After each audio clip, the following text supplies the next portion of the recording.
Salut tout le monde, c'est Dorian. J'espère que vous allez bien. En tout cas, moi je vais super bien comme d'habitude. On se retrouve pour un nouvel épisode de Fauna. On est sur le cerf Elaf aujourd'hui.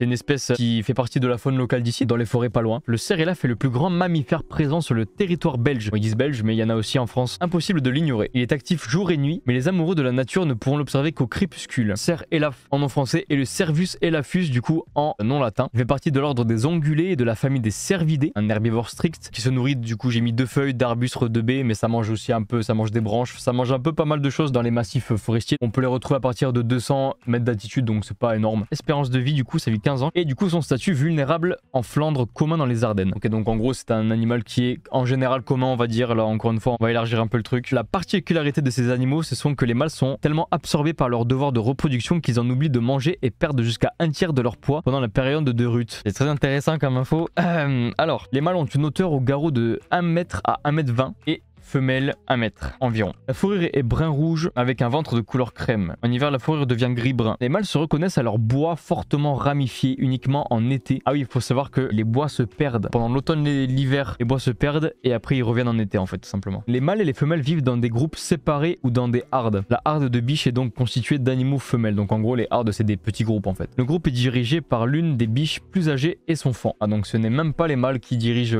la harde. Les mâles suivent chacun leur chemin. Ils s'impressionnent mutuellement en bramant abondamment. Donc en gros ils s'impressionnent, après ils s'affrontent également en cognant leurs impressions de ramure l'une contre l'autre. Le mâle qui parvient à s'imposer face à ses concurrents rejoint un groupe de biches pour s'accoupler. Mais jouant, la biche est enceinte, projette son faon précédent et se sépare du groupe. Elle cherche un endroit confortable et sûr pour donner naissance à un nouveau faon. Le jeune commence à brouter rapidement mais continue d'être allaité par sa mère pendant 6 à 10 mois. Si la mère ne tombe pas à nouveau enceinte, la période d'allaitement peut se poursuivre même après l'âge d'1 an. On enregistre, c'est parti pour du Planet Zoo. On va le faire ici. Allez, c'est parti.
On les attend. Regardez-moi ces petits cerfs qui gambadent. Enfin, on a réussi. Il y a l'autre là-bas, là, tout au fond. Oh, trop bien. Voilà, notre petit enclos des cerfs. J'espère que vous l'aimez. On sauvegarde tout ça et puis on est tout bon. Alors qu'est-ce qu'on a appris du coup sur le cerf élaphe? Le cerf élaphe, donc en nom français, Cervus elaphus en nom latin. Il fait partie de l'ordre des ongulés et de la famille des cervidés. C'est un herbivore strict qui peut manger des feuilles, des arbustes, des baies, bon après des branches, etc. Pas mal de choses. Son espérance de vie est de 15 ans. On le retrouve dans les massifs forestiers en Europe par exemple. Mais on a vu aussi du coup dans Planet Zoo qu'on peut le retrouver dans des petites forêts d'Afrique et des petites forêts d'Asie. Son statut de conservation est du coup commun. Il n'est pas en voie de disparition. Les mâles font environ 1m20. On va plus dire 1m20. Et les femelles font entre 90 et 1m10 en envergure. Donc j'ai mis 1 mètre comme ça. Voilà, c'est entre les deux. Sa fourrure est brun rouge avec un ventre crème. Les mâles se reconnaissent à leur bois fortement ramifié uniquement en été. Comme on a dit tout à l'heure, ils perdent leur bois après l'été. Les mâles et les femelles vivent dans des groupes séparés. La harde de biches est donc constituée de biches et de leurs petits jusqu'à l'âge d'environ 2 ans. Et les mâles vivent entre mâles, de ce que j'ai compris. Le groupe est dirigé par l'une des biches plus âgées et son fan. Les mâles ils vivent un peu en solitaire. Quand c'est l'heure de la reproduction, il y a 2 mâles qui se cognent pour avoir une femelle tout simplement. Le groupe est dirigé par l'une des biches plus âgées et son fan. Le mâle qui parvient à s'imposer face à ses concurrents rejoint un groupe de biches pour s'accoupler. Entre mai et juin, la biche enceinte rejette son fan précédent et se sépare du groupe. Et le jeune commence à brouter rapidement mais continue d'être allaité par sa mère pendant 6 à 8 mois. La gestation dure 236 jours. Donc voilà les gars. Ciao les gars, merci beaucoup. Salut. L'épisode est maintenant terminé. Merci d'avoir regardé cette vidéo, j'espère qu'elle vous aura plu et que vous aurez appris plein de choses sur l'espèce. N'oubliez pas de liker, de partager et bien évidemment de vous abonner à ma chaîne YouTube, ça me ferait extrêmement plaisir. On se retrouve très vite sur Fauna, c'était Dorian, salut tout le monde.